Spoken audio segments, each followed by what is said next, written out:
اینجا باز یک جایزه نوبتی. البته همه انسان چهره دارد، چهره مفتون کننده دارد.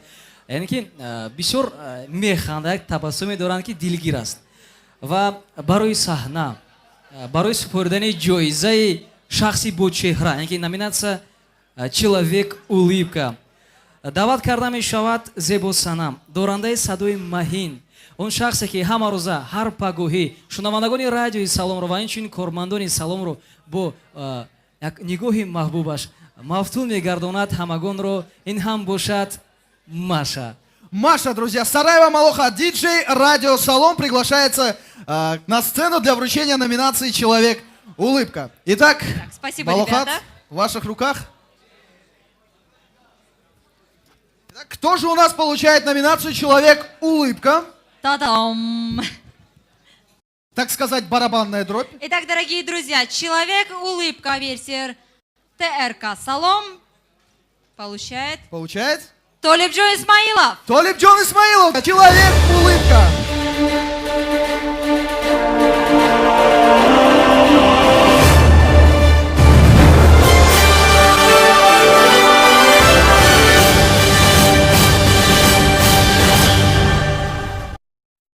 حقیقت اینو بینید چهره بسیار هم دلکش و فکر من پس از این گونه چهره کردن بله خنده می شود.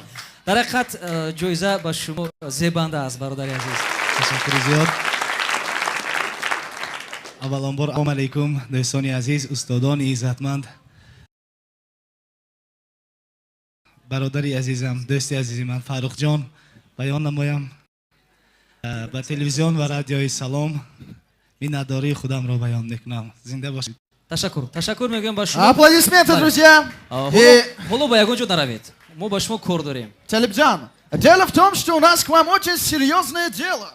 Вы не только получаете, но и вручаете номинацию. چی گپ شد میجون؟ برای چی با یک لهجه خارجی گپ زده سوده؟ Просто понимаешь, Зафар, следующая номинация звучит следующим образом. Лучший исполнитель зарубежных песен. و برای این در حقیقت برای سپردن این جایزه خودی طالبجان اسماعیلوف حاضر تقدیم می نمایند. مرحمت حاضر میفهمیم کی باشد دورنده اون جایزه که номинация лучший исполнитель зарубежных песен. Итак, открываем конверт, а потом уже читаем.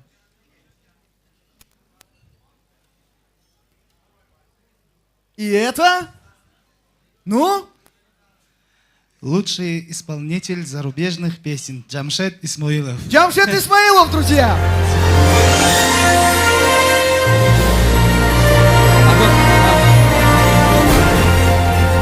البته این جایزه دور نرفت با اسماعیلوف رفت.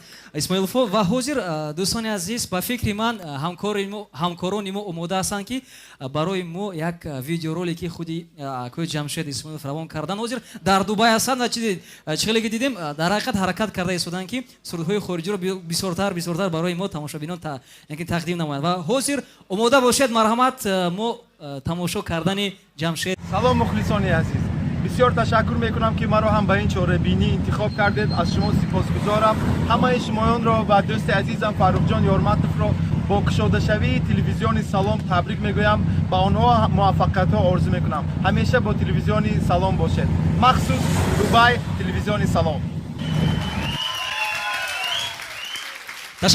تشکر میگویم باز یک بار دیگر. در حقیقت سراینده اگر که بخواهد با قله‌های باران رسیدن شب نخفته روزها حرکت کرده با قله‌های بلند البته میرسد.